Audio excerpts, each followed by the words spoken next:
Darius, Aldo Amato, D&J. How's your footwork? Tell us a little bit about mastering your footwork at the guard position this year, and what has been the biggest challenge of switching to that position? Well, I just watch a lot of guys like Chester and Dan, guys who've been playing the position, contacting former players like Josh Walker, and Jadarius Hamlin, pick their brain a little bit on the subject. But, I mean, it's just another challenge, Life's full of challenges, and you just got to conquer it, and it's just going to make you better. Kevin, kind of talking about last season, you go 6-6, you don't get the bowl invite, though. Does this team really have a chip on its shoulder this season? Of course. I feel like just the whole last season, the way it ended, losing 3 out of the last 4 games was a pretty good lesson learned. And I feel like coming to the season, we have a real big chip on our shoulder, and it's great motivation to come into the next season to play the hardest we can.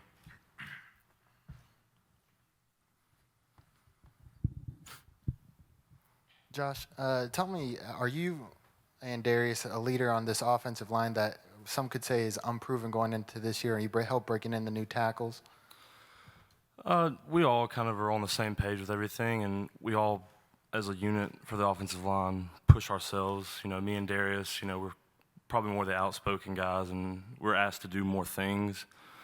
But as far as leaders, like, we all have the same vision, same goal at the end of the day, and we just want to work hard and be on the same page with everyone. For any of the 4 of you, it was back in the spring.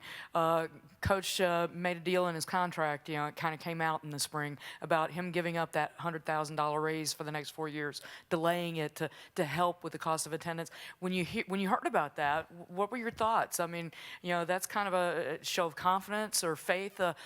He certainly has put some good skin in the game. So, what are your thoughts, and how does that inspire you guys now as you head into fall camp? I mean, I feel like we got one of the best coaches in America. I mean, Coach, it's a lot of coaches that, tell you what you want to hear to get you to come to the school, but Coach, he backs up his words. When he tells us he'll take care of us, even after college. If you call him, he'll help you out. And, it shows right there. Yeah, I definitely think it shows just his great leadership and showing it by example.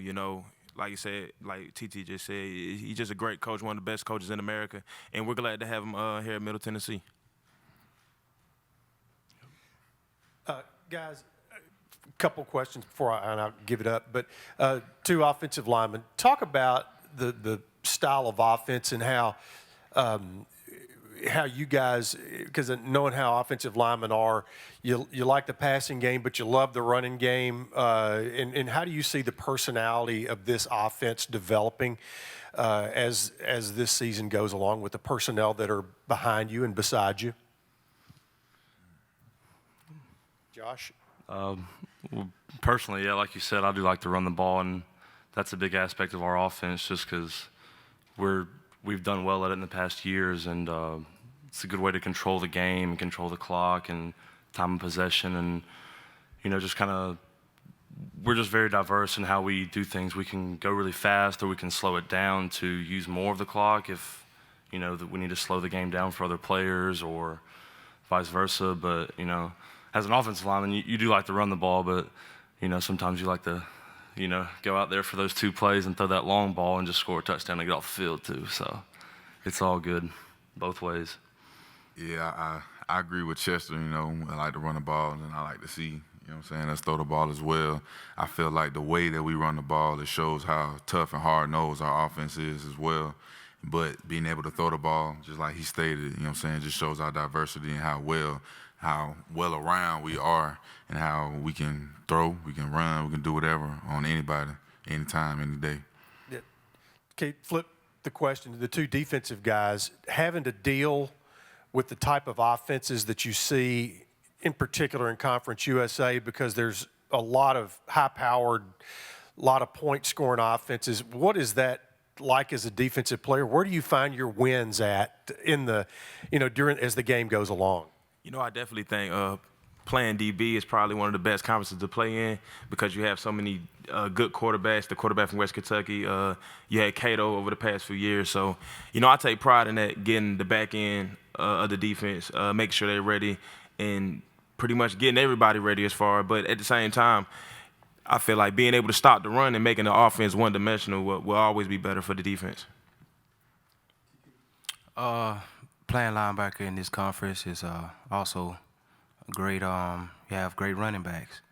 I mean, and covering the receivers, picking up on quarterbacks. Like KB said, you have great quarterbacks in this conference. And, you just have to go out there and play. Because like you said, it's a bunch of high-power offenses. And you can get exposed real quickly, and you can expose yourself real quickly.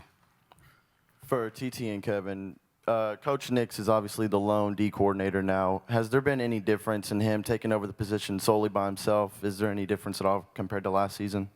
I mean, I don't really think it's any difference. I mean, Coach Nick's pretty much been the D coordinator. He's been calling plays and different things like that. So I don't think it's any difference. I think one thing that we have better than we had last year, we have more leadership at every position. And just like Coach Stott said, we are looking for more leadership at cornerback because we do have a lot of unproven guys out there. But we have athletes, so that's something we're definitely going to get it situated during camp. So, I mean, I don't really think it's anything different. We're going to go out there and play hard just for Coach Nix and for the team. Yeah, like KB said, I mean, it's just the thing that we have got down on that we can understand Coach a whole lot better now. Josh, the quarterback position has a good relationship with the center position. Tell me, now that there's no clear-cut starter going into the season, has that affected any the way you play? Are you unsettled at all, or does it matter who's behind center game one? As far as taking reps and getting used to one quarterback or the other, there's really been no different because I've pretty close to spring. We've all been split up, or the quarterbacks have split reps with the ones pretty evenly, as far as I could see, and it's really not a big transition at all because whoever it is out there, whoever's named the starter, within a day or two of practice, you'll adjust to the voice, the way they talk, their demeanor, and just how they control the game and call plays and whatnot. And this conversation has come up a lot, and I've said I don't care who's playing quarterback as long as we're winning games. That's just period. So this is for Darius and Josh. I believe, if I'm correct, Austin rushed or scrambled for over 600 yards last year. Having a scrambling quarterback, how does this affect your position? And what kind of challenges does it present when you're not exactly sure where he is at all times? I feel like having a scrambling cornerback here, it helps us, as an offensive lineman, you have to, knowing that he's a scrambling quarterback and that he could go at any time, you have to really just focus on your block a little bit more, holding that block, them extra 3 or 4 seconds, And I feel like it's a good thing. That's all my take on it. Yeah, I'd agree too. It's a good thing because it kind of gives you the full-on 11th man on offense because, if they knew he wasn't a scrambler, they wouldn't account for him 9 times out of 10. They would just count for the 10 that are out there. And I really like it because there's a lot of plays out there when Austin has been in the game and, it doesn't look like someone's going to get open. But, then again, they're not having a linebacker spy him. And next thing you know, he's taking off for a 7-yard gain and getting the first down and keeping the, chains moving for us. So it's been good for us. And, I enjoy it, having a scrambling quarterback because it extends the plays and, keeps your offense out there on the field to score more points. TT, could you tell me what the defense, especially up front in the linebacker core, what are they doing to focus on a couple of high-powered running backs you guys are going up against this year, particularly in the SEC, where Conference USA didn't give up no less than 150 yards rushing last year?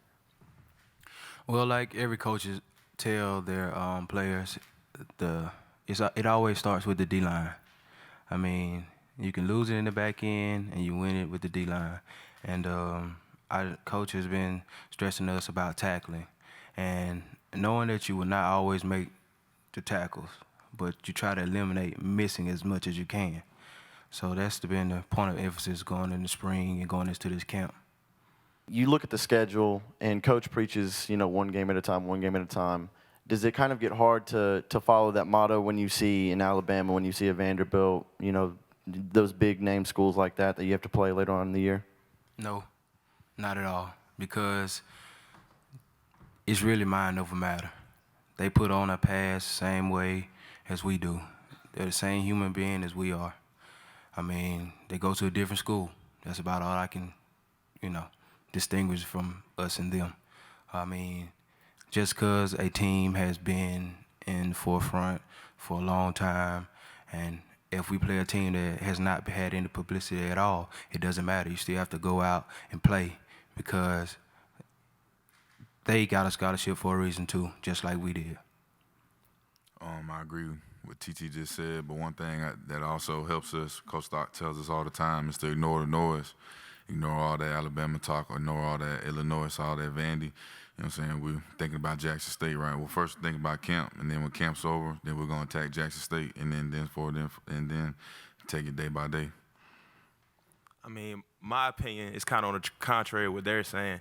I mean, looking at this schedule is very exciting, I mean, it's definitely opportunity for Middle Tennessee to definitely get some national attention by winning those games. And it's also going to make you prepare the extra harder. You're going to go that extra mile in practice, different reps. If you got to run extra sprints at the practice or do extra drills, that's going to make you do that. But just like they said, at the same time, you got to take every game one game at a time. We got to beat Jackson State before we think about Alabama. We had to beat Charlotte before we think about Illinois. So, at the end of the day, it really doesn't matter. But at the same time, I mean, it's hard not to get excited by looking at our schedule. We had one of the hardest and best schedules in Conference USA, if not the country. So it's a good thing to me. Yeah, I also agree it's a very exciting schedule. But as far as like looking ahead and at the big games that we do have to play, we've always had to take it week by week. That's how it goes. You always prepare for the next opponent. So, but like you said, you look forward into it as far as the experience and whatnot. But as far as preparation or anything, it's week by week for us, and it's going to be an exciting season. Speaking of motivation, the FIU game last year, how big of motivation has that been in the off season and going into camp? I mean, not just the FIU game. I would say the UTEP game as well. But me and personally, I feel like that was one of my worst games last year. So that has definitely put a big chip on my shoulder. But at the same time, you can't really dwell on it. You just got to look at the film and try to get better and learn from things and mistakes that you made. So, I mean, we're just excited to go into camp, and just ready to have a big year. Yeah, I agree. Probably the FIU was a very tough loss last year just because we had every opportunity to just put the game away and, just them be at a point to where they almost just wanted to give up kind of. But, like Coach Stock said earlier, turnovers make a huge difference in the game, and that was a perfect example. And just like UTEP as well was, kind of one of our, worst wins or losses to look back on. But, it just kind of makes you want to push harder for this upcoming season, and just know that it's a team sport and we all got to work together to be great. I agree with what they said, but just me personally, I also take the other losses, UTEP, FIU, BYU, I take them all personally, and I always use them as motivation because, in my opinion, I have faith in my team, and I seen what everybody's capable of doing, and I feel like we could have won every game. But knowing that and knowing what my team is capable of and knowing our flaws, we can take that, take the flaws and flip it and think about the positive and use it as a goal, accomplish that goal. And it's just nothing but motivation. We have a big chip on our shoulder, and we're going to prove to the world, prove to everybody, what we're really capable of doing. We talked about this Coach Stock for a little bit. I just want to get your guys' perspective. When you see your names mentioned as future NFL draft picks, how does this change everything, or does it change everything for you? What was it like to see your name mentioned as that, and how, like, on and off the field, how does it change? Well, it's the same process you go through as going from Pee Wee ball to high school to college, and then possibly to the NFL. You see your name freshman year, you work hard, and then you see your name on the starting list. Okay. Senior year, you got the coaches calling, recruiting you, and you're excited. Okay. And having your name on, the NFL list, future, it's the same thing. You can't let it bother you. You can't let it get to your mind. You can't let it, blow your head up or swell your head up at all, because you still have a job to do. You still have to be focused, and you still made a promise to the coach when you signed your name on that line that I will be here for Middle Tennessee, and whatever I do after here is extra, but I'm getting there because you gave me an opportunity here to showcase my talents so I could get to the NFL or get that job. I feel like there's a time for everything, and just I feel like it's not time for that just yet because we still have camp to think about. We have school to think about. You know what I'm saying? We have a lot of other things to think about right now. When it's time to think about it, then it'll be thought about. But for right now, I feel like I can speak for everybody up here that our goal is thinking about the team. Our mindset is thinking about the team and how can we be the best that we can be. I mean, agreeing on what they're saying, NFL dreams and different stuff like that, we all have it, but I mean, different accolades, preseason awards. I mean, I've been on lists pretty much after my freshman year, so it's really nothing new to me. I'm just all about winning because I understand that when you win games, that's when the NFL come. That's when stats pile up. That's when the scouts come. So at the end of the day, if we win and we do good, everybody should win at the end of the day. So, I mean, I'm pretty not worried about it. Well, first off, I think that question might have been more geared for those three guys over here. But, for me, it's always been about just the camaraderie with your teammates and just winning, because no one likes to lose, obviously. But, it's just basically the love of the game and just especially after you have a close win, you're at home and in the locker room when you can really celebrate with your teammates and afterwards. And that's really what I look forward to the most is just winning like that and celebrating with your teammates. This is a question for Kevin and Darius. First, Kevin, what is Coach Stock like when fall camp starts? I mean, he's just like us, man. He's zeroed in. Coach Stock, he's a great coach. He preaches every day, just getting better every day. If you get better in practice 1% every single day, then in 100 days you'll be 100% better than you was when you first started. So, I mean, that's our mentality. We take the same mentality as our coach, and we're just excited to get ready to camp, and I know Coach Stock is too. Yeah, he basically just hit it on the head, But one thing I can say about Coach Stock is that his mindset, it doesn't just stay the same. It just goes up and up. Every day he brings something new to us, like what Kevin just said about getting better. You know what I'm saying? Every day he just brings something new to challenge us, to challenge our thinking about football and about life as well. And I feel like it's just great to have him here. He seems like he's pretty fired up all. Yeah, it does. How does it show itself?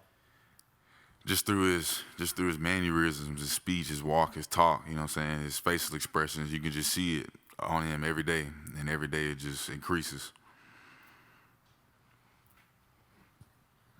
For those of you it could be your last year here or will be your last year here, what has been your experience playing in Conference USA? And I know, Kevin, you touched on it earlier. It's a high-powered offense, exciting to play in, but what has been your experience playing in this conference as you leave campus after this year? I mean, I've had a great experience. I had a great experience of playing against a lot of different guys who eventually played in the NFL. But at the same time, I look at it like football is football. The game never changes, still X's and O's. So, I mean, I don't pretty much look at another team and think, oh, they're so great. I think we're great as well. So at the end of the day, I mean, I've had a great experience, but, I mean, it can always be better.